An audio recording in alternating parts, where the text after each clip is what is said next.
This is something that mainstream media probably won't tell you about the Palestinians. So in 1992, Denmark passed a special law called Palæstinenserloven, which translates to the Palestinian Law, and this granted asylum to 321 stateless Palestinians from refugee camps in Lebanon after their applications had already been rejected. You see, Denmark wanted to prove that with compassion, with welfare support, and with opportunity, that successful integration was possible. It's the same thing that the UK is currently doing. So from that original group of 321 refugees from Palestine who were actually coming from Lebanon, 204 of 321 were convicted of crimes. That's roughly 2/3 of them. 71 of them were sentenced to prison. 176 of them were living on government support. They were on welfare. Now, as for the second generation, which included 999 children, 337 were convicted of crimes. About 1/3 of them, actually over 1/3. 132 of them were sentenced to prison, and 372 of them were already receiving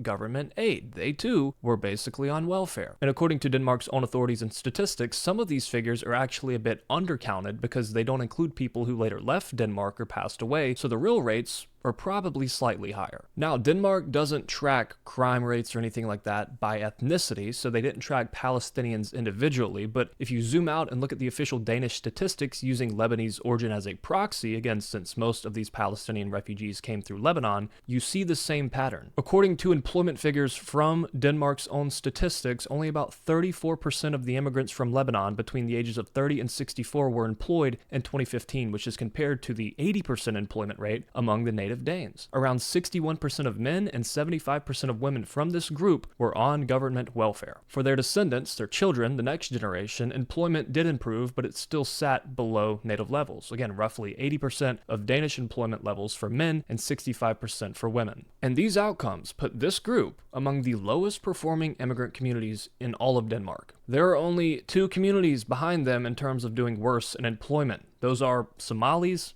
and Syrians. And again, this is Denmark that we're talking about. Free healthcare, free education, extensive welfare support, social workers, housing assistance, language courses, and a huge government investment into integration. So what does this actually tell us? It doesn't tell us that some people are born criminal. It doesn't tell us that some people are inherently inferior or incapable. It tells us that mass resettlement from certain conflict-heavy, culturally distant environments without an actual serious integration plan and real limits tends to produce parallel societies with long-term welfare dependence, with higher crime. Not the success story that politicians like to make it out to be. This is happening right now in the UK, by the way. It's time to wake up.